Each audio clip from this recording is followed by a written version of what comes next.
Türkiye Enerji Stratejileri ve Politikaları Araştırma Merkezi, kısa adıyla TESPAM Başkanı Oğuzhan Akyener. Hem hidrokarbon hem yenilenebilir noktasında Türkiye birçok alanda yerli kaynaklarını kullanma konusunda önemli adımlar atıyor ve atmaya devam ediyor. Ulusal bazda enerji probleminin çözülmesi için bence lokal bazda kendi enerjisini kendi üreten şehirler haline gelmemiz gerekiyor.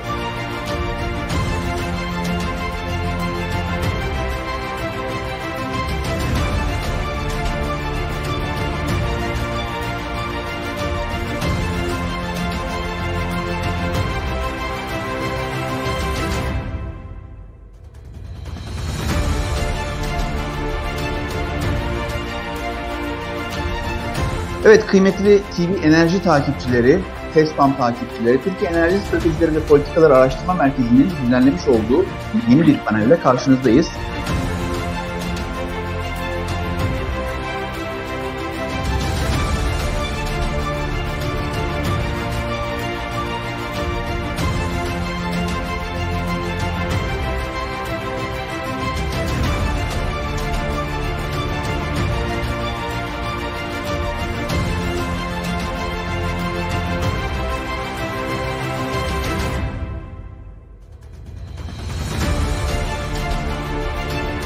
Biz burada bunları göstererek uluslararası politikadaki etkilere değinmeye çalışıyoruz.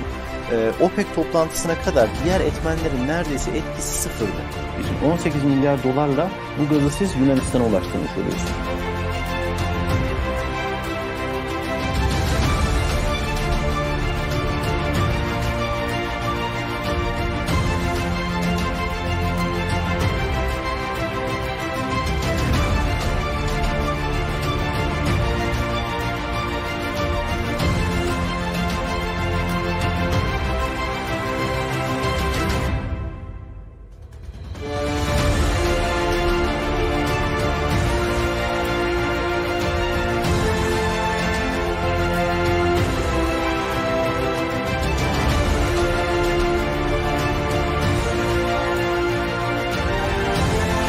Irak'ın Aydınlık Gücü Türkmeneli Televizyonu'ndan merhabalar. Enerji Analiz Programı'nın yeni bölümüyle karşınızdayız. TESPAM Başkanı ve Enerji Uzmanı Oğuzhan Akyener bugün burada bizimle.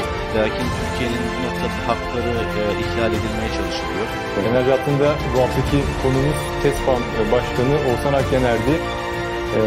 Kendi alanında ya bu sondaj ve sismik gibi alanlarda yerli teknolojiyi geliştiriyor, yerli know-how'u geliştiriyor. Bu da çok önemli.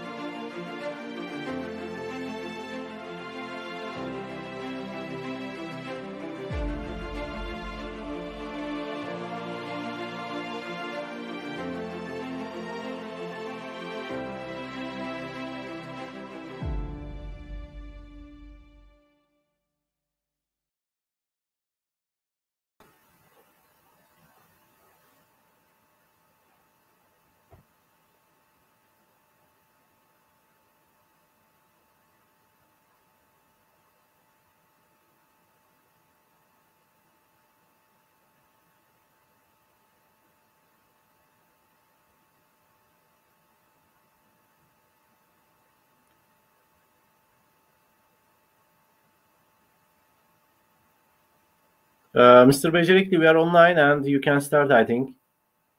But your microphone is closed now.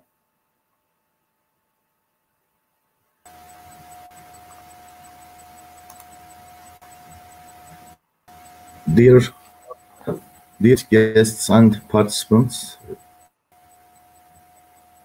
good afternoon.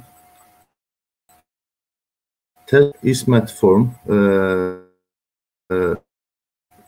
ISMET Energy Forum. Today is the last event. We will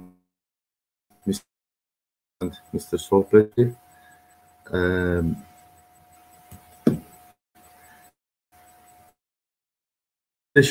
We would like to share you some other perspectives of East Terranean. At least our guests, our participants, our speakers will demonstrate you their way of looking at the issue. Before this, I would like to share you Mr. Oğuzhan's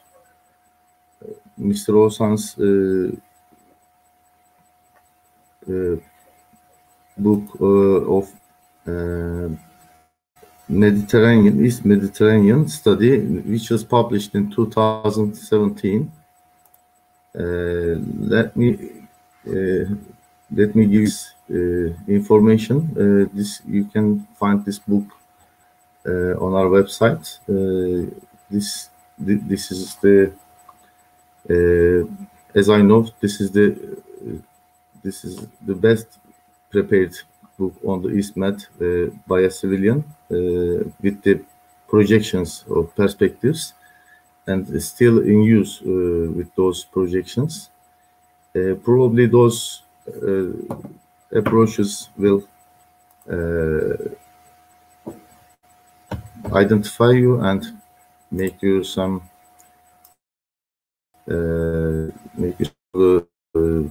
policies on the East Mediterranean. I would like to share the cover page with you. If I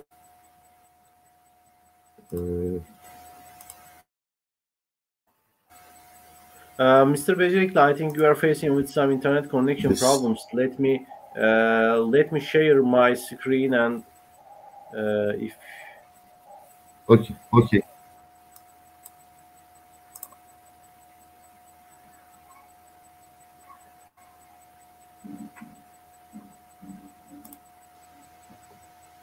Okay, while Oğuzhan Bey preparing his cover page, I would like to introduce Sohbet Bey, Sohbet Karpuz Bey.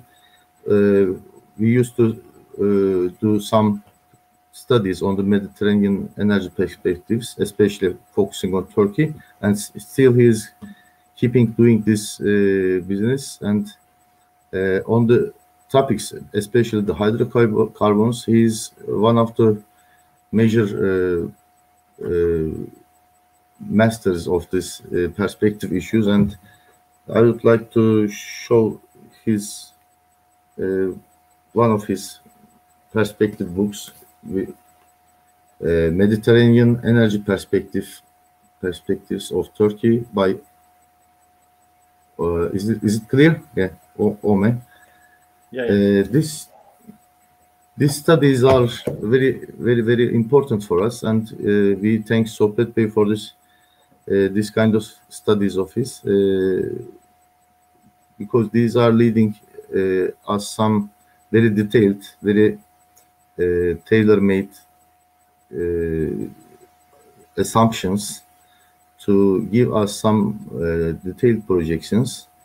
That's why, as TESPAM, we would like to prepare, as you know, TESPAM has a 2100 outlook, and we would like to prepare an updated version. Of course, we will take this kind of studies into consideration. And also, you know, the International Energy Agency prepared some World Energy Outlook together with the other big petroleum companies, oil companies. This way, maybe our 2100 perspective outlook, maybe it's a long-range study, but it's still in use, and most of the projections, most of the assumptions in that study, we see that it is still in use, and it's better than the many other studies. So we would like to get lessons from Mediterranean energy perspectives of Sohbet Bey, of course, and we would like to take into consideration some other studies and prepare a new outlook in the upcoming days, together with Oğuzhan Bey, of course, and if supports Sohbet Bey, we would like to invite this study, of course, as a master of these studies. So in the last session of the EastMed forum, we would like to we would like to give you from that perspective and this kind of studies how they will lead us, how these studies will give us a long-term view on the issue and the current situation, of course. In the morning session, we saw that there are some other approaches about the reserves in the East Mediterranean sites, and all those studies are based on the drillings and other 3D seismic studies. Of course, this is the production site, and we also need some approach for the consumption side and the market side as a balance point. So I would like to give the floor to our Oğuzhan Bey, who would like to start first. Yeah, I can start. I'm going to make a presentation. Okay. Thanks very much, Mr. Becerikli, and I would like to thank to Mr. Sohbet Karpuz for attending our forum and for this session also. Thanks very much. Initially, I would like to thank again to Mr. Murat for giving some clues about our book regarding in the EastMed. You can see here the cover page of the book. It's related with the EastMed gas policies, and also it has some long-term projections regarding with the EastMed countries' production capabilities. Let me mute Mr. Murat's microphone, hence I get his voice. Please tell me if I may face with any problem regarding internet connection. If in such a case, please remind me. As you see from this map, there is gas in the previous sessions, mainly in the resource and resource potential session. As I remember, it was the third or fourth session. Our speakers talk much more detailed about the resource and the supply potential, or the extra resource potential in the region. As you can see here, Egypt is the biggest country that biggest portion of the gas explored and discovered belongs to Egypt. Then the second area is the Israel, and you see the Leviathan, the biggest field here. And the third area we can define, but there's a potential, but no resource, no discoveries up to this time.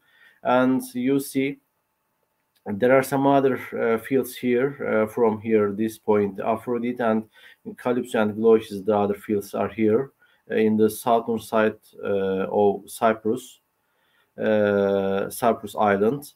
And as we mentioned in the previous sessions, and our colleagues are talking about, there are some pipeline projects which are proposed, not activated or not completed up to now. This is the EastMed pipeline. You see this pipeline targets the Baumgarten and Italy markets, but the latest market decision hasn't taken yet, hence there are lots of big problems to be able to construct such a pipeline. And the second pipeline possibility you see here from Israel, EEZ to Lebanon, then the northern Cyprus and the Turkish market. As we can understand, the Turkish market is the biggest market here. To develop a natural gas project and to evaluate the gas politics, we have to check all the dimensions from resources and supply potential, investment environment, and political conflicts and security, economics, market conditions, and for this, for example, if there is enough market capacity and the prices are okay. and the technical issues. We have to combine all these issues, and we have to put a multi-dimensional approach to analyze the gas dynamics in the region and to put further projections regarding with the region again. In this book, we try to put all dimensions in these projects, and you can read and you can take from the internet. And this is by starting from the Egypt. By the way, initially I have to mention that Egypt is out of the gas equation in this region. Hence, it has a producing potential. It has an export potential, and nearly to that potential for the current discoveries, nearly to that potential, it has free LNG export capacity. Here you see we have studied field by field. There are some assumptions. These graphs belongs to that book and lastly updated in before completing the book. You see the Zohr field also included in the evaluations, and these are the new discoveries in Egypt waters. And here you see lots of different graphs. Here you see this is the total production. This is the new discoveries that this volume is included in this orange volume. This is the gas production without new discoveries. This volume includes the other fields than these fields in Egypt. And this is the Egypt's total gas production, and this is the gas consumption estimations. But this scenario is the second case. Its annual consumption increase around 2% is accepted here. And you see the gas balance in this case and the gas export potential. Here we have taken this part, and you see the gas export potential are around there are some higher levels, but it's around 18 BCMs, and export facilities Itku and Damietta averagely has 17 BCM export capacities. And this means that Egypt is going to produce, in this scenario, produce its gas and export directly through the export facilities, and Egypt will not need any other export facilities. Egypt do not need to think about East Med pipeline or other export facilities. And in addition, secondly, this is the first clue that we have taken from the long-term projections. Second clue is, for example, sometimes we hear about from the press and the media, and the Greek side says that we're going to produce the gas in, for example, in Aphrodite, and take the production directly to the Egypt free Egypt's LNG facilities. Nearly the Egypt's LNG facilities are going to be fulfilled. And in addition, we know that the Leviathan Phase 1's gas is going to be directed to the to fulfill the limited portion of LNG capacity in Egypt. Then there is no extra space shown for the Greek side. And here, as you see, the export potential of Egypt, this is the annual consumption increase as taken as 3%. And in this case, it's around 15 BCM through these years, through 10 years. And here you see the gas, Israel gas production up to 2050s, and we have taken all the fields, and you see Leviathan, we have produced the Leviathan in 2 phases here. We have made some assumptions in this regard, and for example, by evaluating while preparing these graphs, we have taken lots of dimensions into consideration, from operators' technical capability, the finance, reserve and reservoir side, and the development side. We have taken into consideration all dynamics regarding to develop a field. And after a while, here, this is the Israel's export potential. You see this was the production profile. This was the demand profile taken from the from one of the ministries in Israel. This is an official data, this portion, and this is our estimation regarding with the production. And here you see the demand, the remaining Israel's export potential, and by making an average line to produce or to construct a pipeline, you see it's around 5 BCM.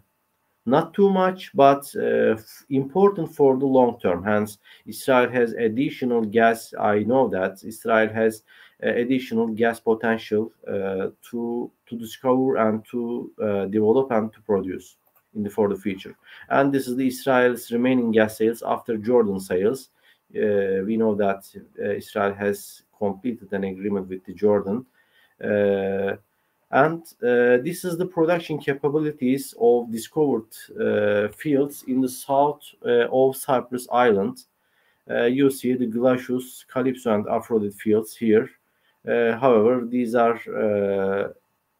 for example, there are no studies regarding to develop these fields, but we assume to all these 3 fields to start it in such a range, such a time period. For example, we can take this starting point up to these years, for example, 2050s or 2040s for different cases. But while combining in this case, when we focus on in this case, and while we combine all these fields, here you see the Israel's export potential and the other fields, there is around 25 BCM gas export potential in the region through a pipeline. Hence, as I mentioned before, Egypt is out of the equation. Egypt is out of the such an export equation.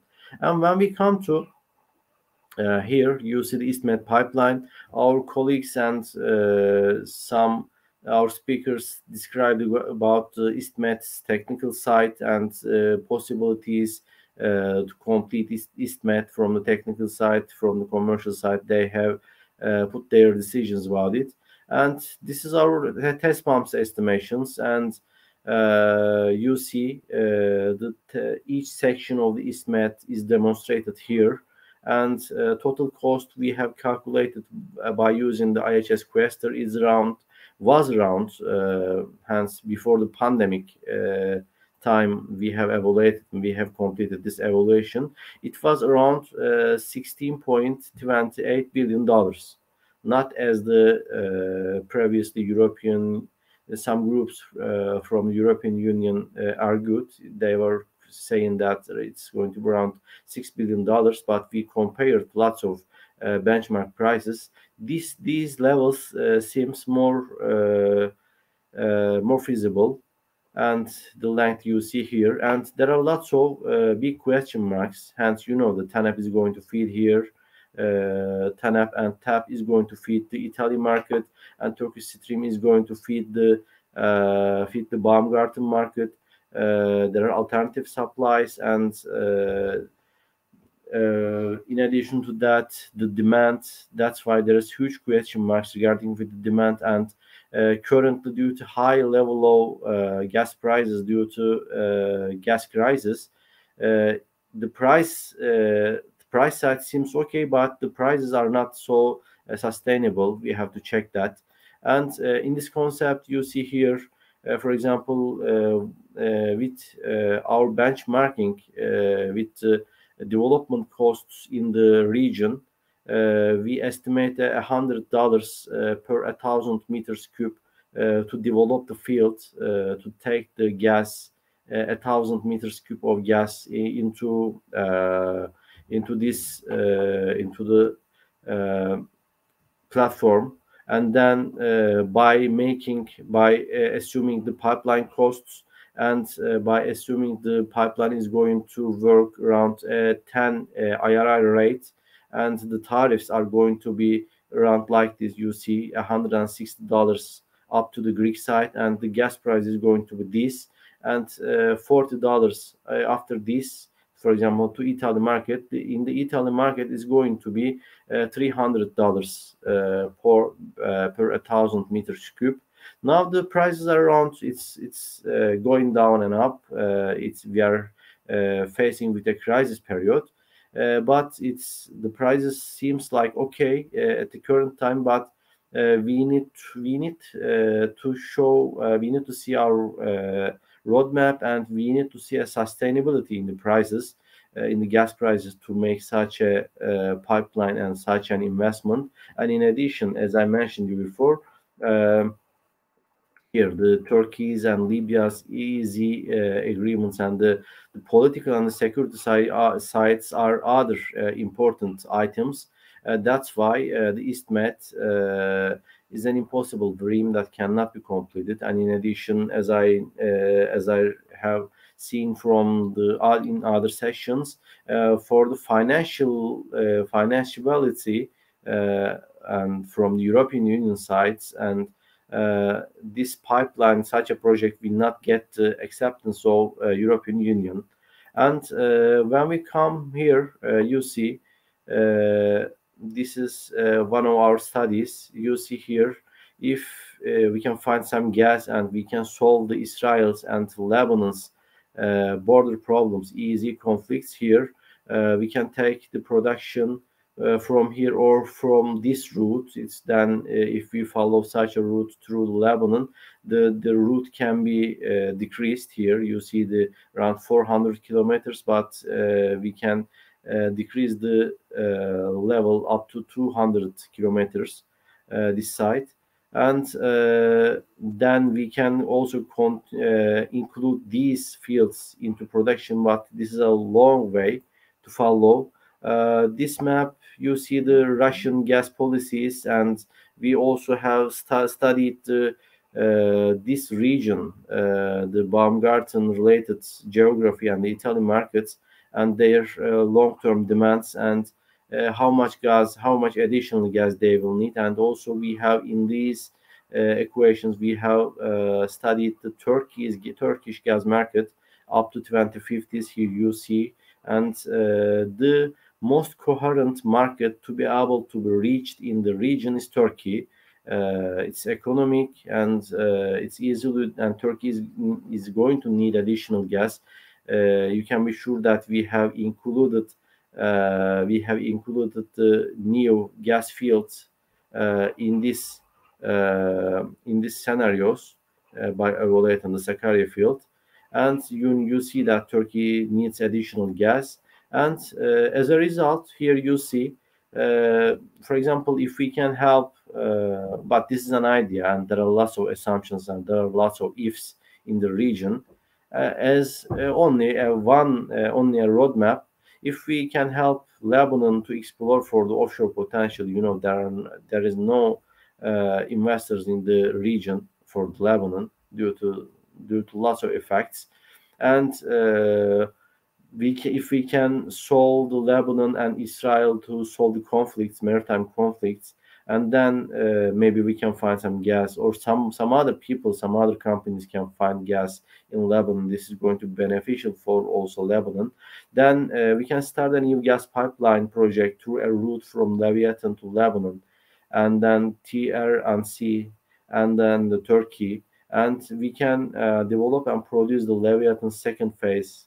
And also we can develop possible other discoveries in Lebanon and join them to the same route. And also we can help, in this case, we can help for Israel to be able to find new investors for the new exploration blocks in their EEZ. And in such an environment, it's going to be easier to solve the Cyprus Island conflicts, and then maybe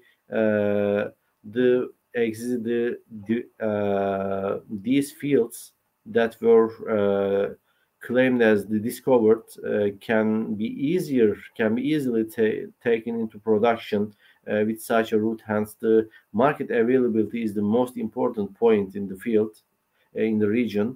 Then I think then we can find investors for new exploration projects in the region.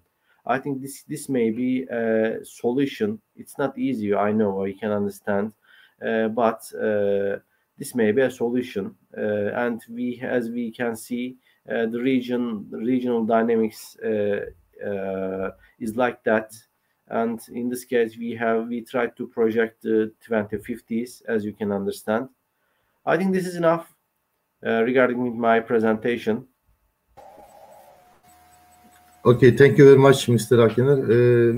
We picked some major points that after 2040, it seems that the regional countries, the countries in the region, will consume more than today. So the explored size, the capacity of the new drillings will be not satisfying for the export market, and this is one aspect. And another issue is the commodity prices nowadays after COVID-19.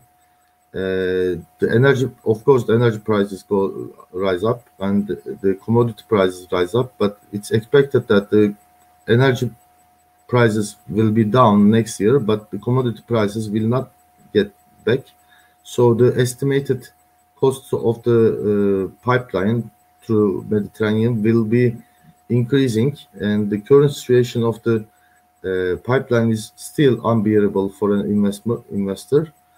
So this huge amount of investment will be costly to the consumers, to the market.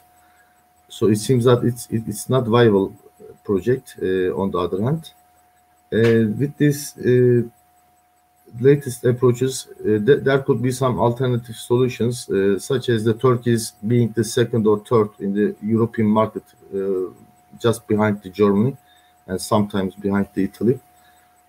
Sometimes we passed Italy. Probably this year we will be more than Italy. So as a huge market, the gas consumption market, as a Turkey will be in the picture, other than the drilling issues. So the costs will be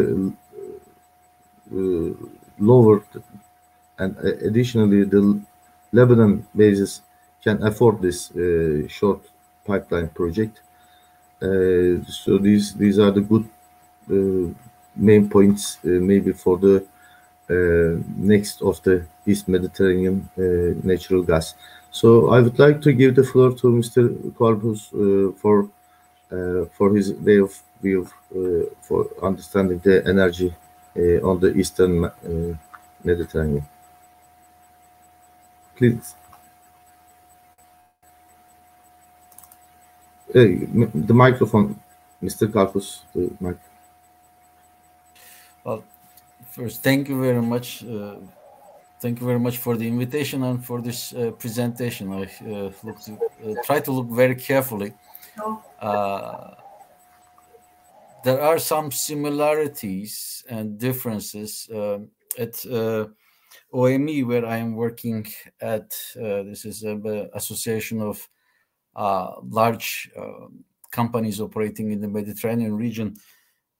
We not just actually, in July, released our Mediterranean Energy Perspectives book, and in that book we do similar things that Mr. Akyener showed. We looked at the production potential for every single country in the Mediterranean region, and then we look at demand by sector, by fuel. And for demand, we make 3 scenarios. One is more or less business as usual, but with current policies. And we have another scenario, we call it proactive scenario, in which we think that the countries will achieve their nationally determined contributions that they declared to UNFCCC, but without international financing. So they are not very, very ambitious. And we have another scenario. First time we did this year is the net zero scenario for every single country. Of course, net zero target, it differs from country to country. For example, for Turkey, we assume net zero 2060. for Egypt 2060, for Israel 2050, etc. So we did this production 3D scenarios. Just want to share you one thing because I haven't prepared any slides for this, but just for you to see. I don't know whether you can see, Oğuzhan. Can they see presentation? Yes, we can see. We can see the presentation. I try to put in full mode.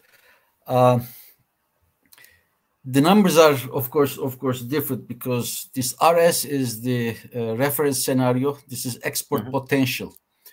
And PS is proactive scenario. I didn't put the net zero scenario here in order not to have a crowded picture.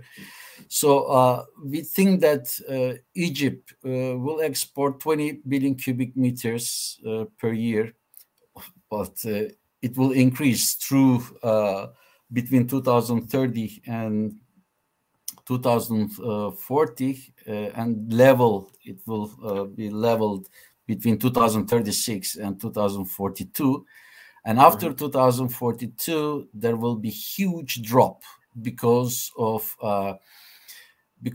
the big decline rates in offshore fields in Egypt. So in such a way that in reference scenario, Egypt can become easily a net gas importer before 2050.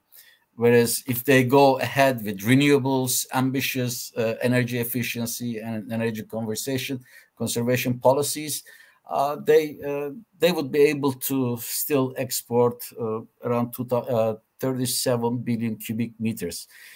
These numbers would increase, of course, in net zero scenario, because in net zero scenario, the issues are different. The demand for gas is even lower because electricity takes a lot of share. There is this renewable gases, hydrogen, etc. in the picture.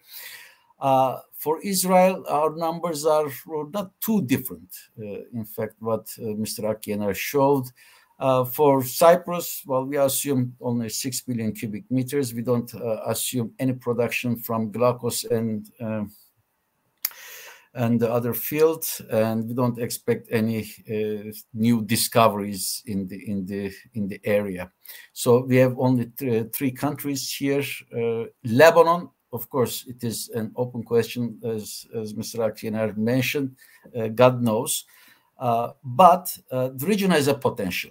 The issue is that where this potential will go. So Mr.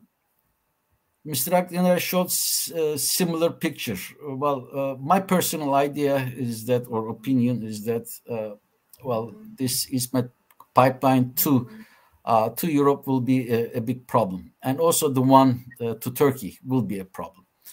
Instead, the best way to evacuate the exports from the region, and assuming that also hopefully Lebanon finds also something, is to utilize this Arab gas pipeline. So this pipeline is currently empty. Egypt will export some gas to Lebanon, but in fact it is not Egyptian gas. In fact, it is Israeli gas circulated around. But in the future, this pipeline, which is 10 billion cubic meters capacity per year, is idle. Of course, in Syria, there is a lot of security issues, etc., but we don't know the future. So this would be the shortest and cheapest way, because the pipeline is there, the way to evacuate. But of course, the region has more potential where the other gas go, because when we combine all these numbers, it is not sufficient, the numbers that I showed. What I think, or what I believe is that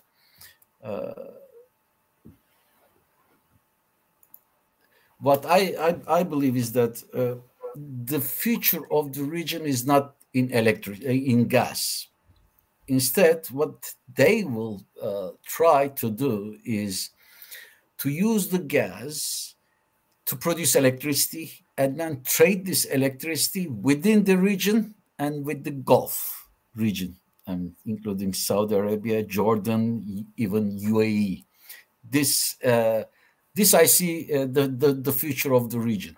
So the imminent market, the regional market for gas, but outside, besides LNG, I fully agree with Mr. Akyener that I don't see any additional LNG export infrastructure there, except maybe this floating LNG facility that Chevron is working on. That could be an option, which would be probably the best option, to have a floating LNG facility. Besides that, the gas cannot be traded anymore in the regional market because Jordanian market is gas they have up to here. They don't know what to do with gas. This is the issue. You cannot sell gas anywhere. So, for example, Egypt is buying gas from Israel, but they are thinking what to do with this gas. Maybe they will re-export part of it because when they signed the contract, the prices in industry prices in Egypt was more attractive, but today it is not. So, thanks to high gas prices everywhere in the world, of course, even though at that time the import price was very expensive, oil link price, but today it is profitable to import the gas, even if it is expensive, and to export in Asia or even to Europe. You can still make money, but you are limited with the infrastructure because we don't. I personally don't think that neither East Med gas pipeline or gas pipeline to Turkey will go ahead. And if the situation, this maritime border issue with between Israel and Lebanon is solved, maybe this Arab gas pipeline can come into question on the table, and also there is FLNG that I mentioned. But the region is still a very attractive place. We will see a lot of exploration efforts in the coming years. I mean, the first one will start in Cyprus towards the end of this month, or in 3 weeks' time, or 4 weeks' time. Exxon will start this appraisal well in Cyprus, in Greek Cyprus. And there will be a lot of exploration that will take place in the western part of Egypt, especially because, as you know, a lot of big companies are there. There are big hopes, and hopefully also in Lebanon, this time they will not be unlucky and will strike something, hopefully. But for me, the most important or unknown question, the biggest question is that whether we will find any oil in the region, because so far we only concentrate on gas. Everybody is concentrated on gas, but we need a game changer. If a moderate oil is discovered in the region, I believe that the East Mediterranean will become again a hotspot. It is for the moment hotspot, but because of the COVID, etc., and when the companies' profits declined and made a lot of losses, which they recovered this year, but a lot of uncertainties and volatility, they postponed a lot of drillings in Cyprus, in Lebanon, and also in Egypt. But starting from next year, it will pick up again. So there are a lot of uncertainties, but the potential is there. Hopes are there. What is missing? Maybe with cooperation between the countries and resuming or normalizing the relations between the countries. So for the moment, these are the things that I say. Maybe one last sentence. Well, you know, Zohr was a geological game changer in East Mediterranean because it changed all drilling aspects and drilling targets. And what we need for the future is a geopolitical game changer. And this geopolitical game changer for the future of the region and the people, of course, in the region is cooperation and collaboration, not diplomatic friction and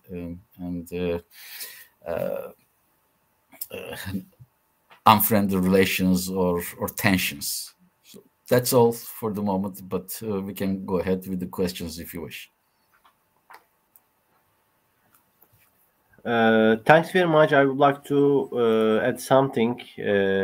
Thanks very much for this nice discussion. I completely agree with this kind of scenarios, and as I see, nearly all our gas scenarios are similar.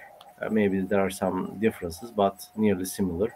And in addition to that, for example, according to our geophysical and GNG team's estimations regarding with the EastMed,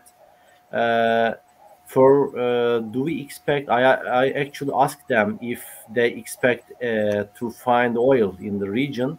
They say that for the from basin to basin, as you previously showed in your previous slides in the morning session.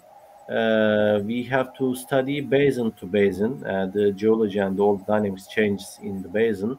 And in the Levant basin, the potential is increasing in the eastern direction and in the northern direction.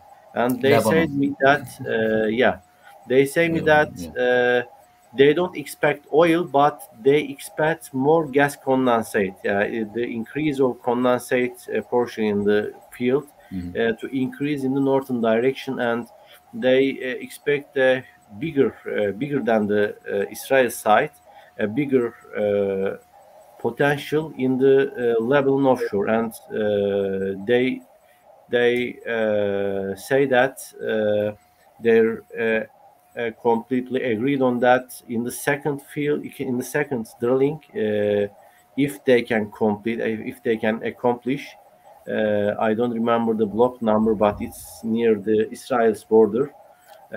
In that second drilling, they think that there's going to be a discovery, but they're not sure. Of course, our team has limited data, and with such a limited data, trying to analyze the GNG dynamics. But in such a huge discovery in the region, it can be also a game changer regarding with the policies. And for gas condensate fields and for more condensate in the production shares, this means it's easier to make LNG diagrams, or for example, LNG option can be again taken onto the table. And Arab gas pipeline, if we can find a good solution, is the best commercial way to activate. But in addition, actually, we haven't completely studied the electricity demand in the Gulf countries. Of course, their demand is growing, but the electricity prices are also, and price projections are also important. But maybe another option that we have to study also on. Thanks very much. Your discussion was very interesting. If I may, let me make a few comments on this Lebanon issue. In Lebanon, so there are two blocks of this consortium, Total, Eni, Novatek, Block 4, Block 9. And they drilled for Block 4. Block 4 is a bit far away from this disputed area between Israel and Lebanon. Okay, so there was uncommercial gas, or they don't say dry gas, but they said that it is not commercial quantities. But the hope is Block 9, which is close to the Israeli border. And there, as you said, maybe gas condensate field, or maybe even oil field, because that area is prone. And when you look at Iran in that line, so Lebanon will offer. Actually, they offered already this in the second licensing round, but it didn't go ahead because of this political issues in Lebanon. There are 5 blocks, and 3 of them are in that region, so they are highly oil-prone region. So that could change a lot. Yeah, of course. But the expectations are very high, and this Total, Eni, Novatek, 3 large companies, they know what they are doing. I guess they're not there just for the sake of being in Lebanon, and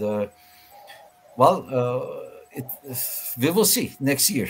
Yeah, we will see. And by the way, for example, we have done some online panels with both the Lebanon and Israel side regarding with these EEZ conflicts, and we have learned that, for example, Israel if needs will use the naval forces to stop such a drilling activity before solving the EEZ conflicts.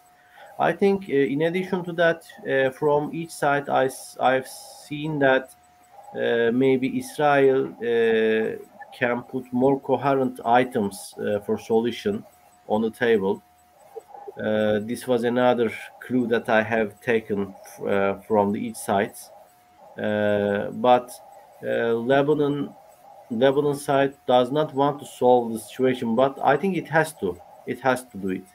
And they need money, they need any additional investment. That's vital for the country. I completely agree. I mean, they had these discussions last year, 5 or 6 rounds with the US and even UK, but one part involved. And now Hochstein Amos Hochstein is there and trying to do. But the issue is that when you look at what happened last year, they started to discuss or to find a compromise for this 850 square kilometer area. What Lebanon did is they doubled the area that they required. This is not a way to of course to do that. So there should be a compromise, but the hands of Lebanon is very weak today. But despite that, they want to get more, and there is a lot of political issues involved there. Hezbollah's claim, even the part of the Karish field in Israel, etc. It is very complicated. So this can only be solved by a foreign mediation. Probably the US is a better place because the United Nations doesn't want to be involved in this issue, but that has to be solved. That has to be solved, and it is easier to solve than the problems between Turkey, Greece, and Cyprus. So this is easier there, and that could be an example even. But again, I mean, everything in a few months or in 6 months may change. We don't know. Yeah, of course. Okay, what we got in your picture is the net zero issue. So one thing new is net zero, and the other thing is the power cables, power generation cables. So these new aspects, you mean the power will be generated and next the power will be consumed in the region. So yes, it will be exported. It would be exported to Gulf and the neighbors. Yes, even to Libya or in the south, to Sudan, etc. So, but Libya, I don't want to go into political discussions. There were already some electricity exchanges before, but that would be a larger amount. So, in other words, the region and both Israel and Egypt would produce gas, but they don't have the real outlet to export it to foreign markets. What they would do is convert it into electricity.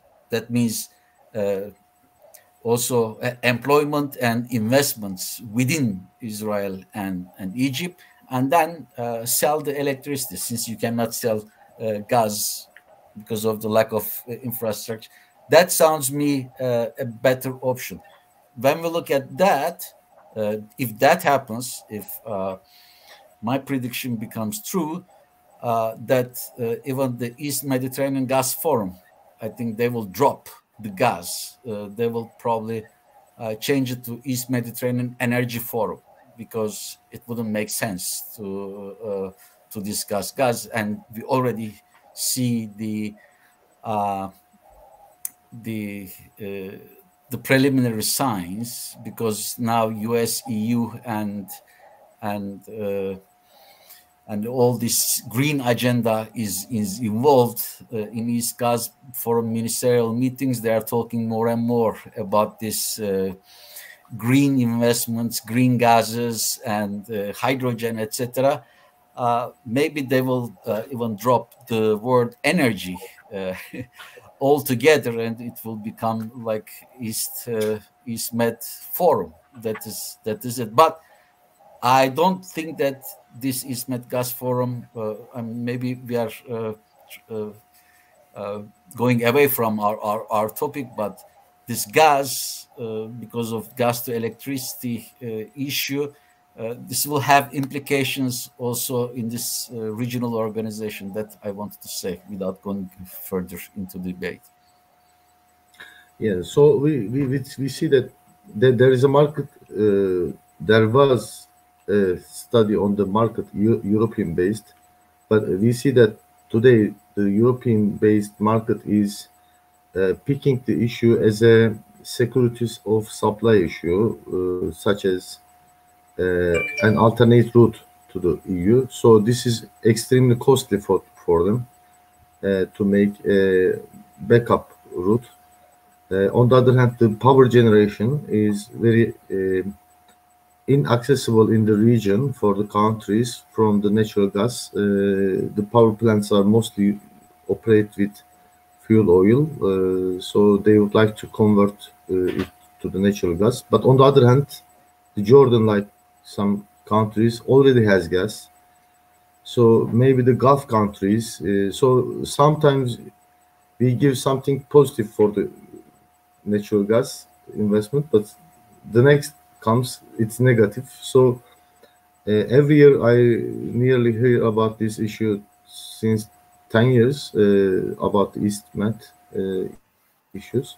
So every year something positive on the one side and negative on the other side. It seems that it will take some longer period to make them affordable for the commercial markets. When we look at the blocks, it's mostly from some liberal market companies such as Exxon, Chevron, other Korean, Japanese. Something. It seems like a United Nations board meeting. But on the other hand, there are many companies in each blocks. They all want to see something clear and to make it commercial in the market, not a strategic issue. They look at a commercial issue, so they will pay for it. They will want to get commercial sales of it. So when we look at the blocks belonging to those allocated to those companies, I don't think that they would like to use it in the security of supply issues. They would like to sell some countries, of course, under the name of security supply. Maybe it could be done, but in the EU, we know the market, natural gas market, is operating very well. So it's very hard issue to do a business. It's, in my opinion, if the situation, if the cost of the pipeline is in that way, and on the other hand, the power generation the gas to be used in the power generation. If it is higher than expected, the gas trade will not be in the satisfactory amount.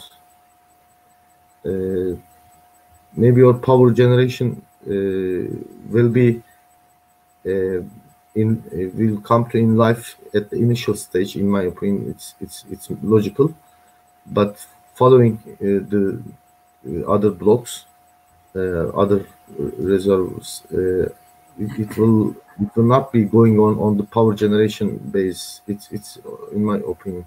But first step, it's power generation for sure. What do you think to compare with this? Well, I don't know. My opinion is clear. So they will export up to the maximum capacity of their LNG plants and the available pipelines. So I don't see exports to Turkey or to East Med gas pipeline through Greece or Cyprus. So, but there will be excess gas. So otherwise, they cannot develop the second phase of Leviathan or Tamar. Okay, so the only way, since you cannot sell this gas to regional market, the only way is to convert it to electricity. I mean, to produce electricity and sell to the neighbors, all the way to even Tunisia, Libya and Tunisia. So that means. That would require also, of course, big investments, because you have to create an electricity ring among the countries and electricity interconnections. But they would do it. I mean, it is not a big deal. So this is the best thing to monetize the gas discoveries. I'm sure they are thinking, they are discussing, but nobody knows. I mean, we don't know yet publicly. But I believe that it will come to surface very soon. Yeah, but this is my belief. So this is 10 years ago we studied, the Mediterranean Ring project and two more Mediterranean projects. One of them is under the leadership of Turkey, 8 countries, together with 8 countries, and the other one is led by the Italian, and another one is Spanish and German. So there is already a study and feasibility for the Mediterranean transmission lines for the power generation, but all those studies demonstrate us that those transmission lines regarding the consumption, it will not be affordable. It's too much investment, but maybe some east side, the cabling for the East Mediterranean may be affordable, as I remember from my previous studies. So for the East Mediterranean, yes, it's expected to use the gas for the power generation, but at that time, no pipeline, as you mentioned. In this scenario, no pipeline, only the LNG terminals will be in use for using the sites in the commercial way. Okay, if a question, I think, from the Oli, maybe I should show it. Liquidation is, I can't read, maybe I should share it. Is a better possibility, as we discussed at last minutes. Liquidation, I mean, he means the that means LNG. liquefaction, probably LNG. Yes. If this floating LNG comes into fruition of Chevron, maybe. But don't forget, maybe today liquefaction would sound good, but these projects are done for 15-20 years, and look where the world is going. The world is going to electrification. So electricity, in my view, would make more sense. That is why I say electricity will become more important than gas. in the future for the region and even for the global aspects. You know, the fights to kill the gas and gas investments. So that is why I think to produce electricity from gas would be the way. Omri gives. I think it's. He agreed on this issue because no energy company will risk its resources capitalization for the EastMed pipeline. Yes, because look at the EastMed gas pipeline. There are two promoters, DEPA and Edison. But there is, and of course, it is supported by the Israeli government, Greek Cypriot government, and Greece, and European Commission. But neither Chevron, nor before Chevron, Noble Energy, nor Delek, nor any other partners who produce the gas are even talking about supplying gas to EastMed gas pipeline. They even don't show it in their maps. When you go to the I don't know, Delek Group website, when you look at the interconnection projects, etc., they don't sometimes show even EastMed gas pipeline, because they say that, well, we are not behind that, so they don't think it is probably feasible. That's why they're not even considering it. So where do you get the gas then? Assume this is built, but you should get it from the main producers. The only company that so far said that it is willing to provide gas for EastMed gas pipeline is the Energean, probably from Karish field. But it is peanuts. I mean, it's small. You cannot fill this gas pipeline with Karish or later on from the Tanin field. You need backers from Tamar or Leviathan, and they will not do it. Yeah. And I would like to also add something regarding with these issues. Yeah, Omre is right. This is a dream. This pipeline is a dream. And in addition, for liquefaction, the composition of the gas is important for dry gas fields, and with very limited composition of liquids or the heavier hydrocarbons in the gas. This means your LNG, your liquefaction costs are going to be very high. That's why the costs and the commerciality of such a project is important. Of course, for example, if they can find a commercial way to sell the gas. However, as Mr. Sohbet told, the long term, yeah, you have to decide. For example, to make the liquefaction, you have to estimate, for example, 20 or 30 years of LNG prices. That's the most important issue. The commerciality is important. If it's not going to be commercial and it's not going to be find an investment environment, in that case, you will not produce. Or, for example, then you have to check, for example, the electricity side is another option. Of course, the world is continuing on electrification, and in our long-term demands, as I remember, for up to the 2100, it's a very long-term projection. In that case, we have seen that the total global energy demand is increasing around 90%. However, electricity consumption increased around 180%. This shows us that electrification is a very, very important issue. However, maybe we are, for example, also we are studying on different scenarios as TESPAM on the climate issues and the net zero estimations. We are not so.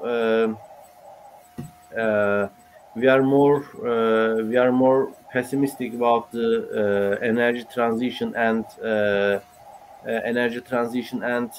for example, the net carbon targets for nearly for the mostly for the undeveloped countries, and maybe for some countries in the European Union also.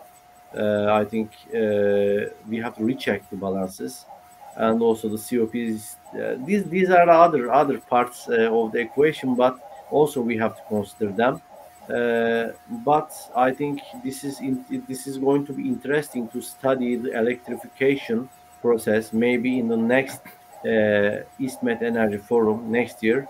Maybe our main topic may be electrification and the electricity distribution possibilities in the area. This can be an interesting topic. Thanks to Mr. Sohbet. You're welcome. Maybe one more thing to add to EastMed this gas pipeline. Well, I usually never make any I don't give any opinion about EastMed gas pipeline because of the place that I'm working. But if you are a company, you know where the EU gas market is going, meaning all green.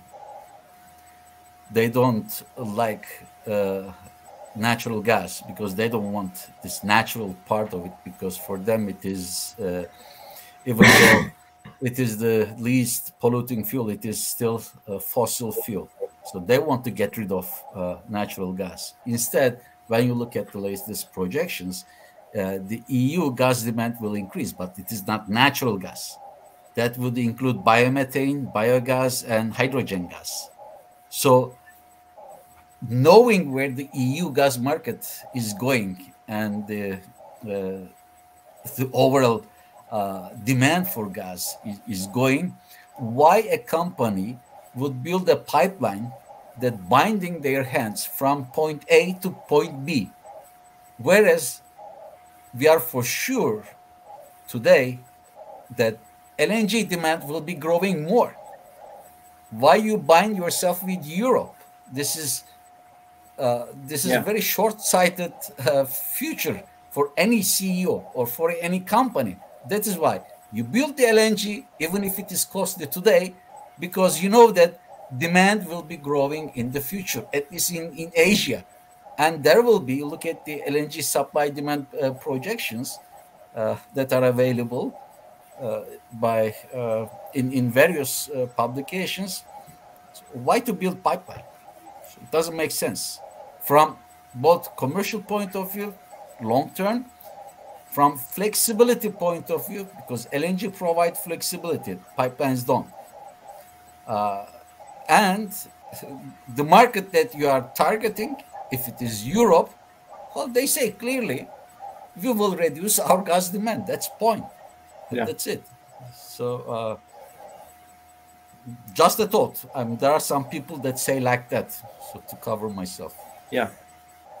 And also in our estimations, there is a huge market gap, market demand problem in Europe, I mean like that, as you mentioned. Yeah. I think we have extended our timeline. Yes, 10 minutes past, 15 minutes past our timeline, and the chat was very fruitful. That's why I didn't want to interrupt. I thank very much for the contribution of Omri as well with his questions, and Mr. Karpuz and Mr. Akgener. I thank you very much for participation of this panel and your studies, assumptions, and your future projections.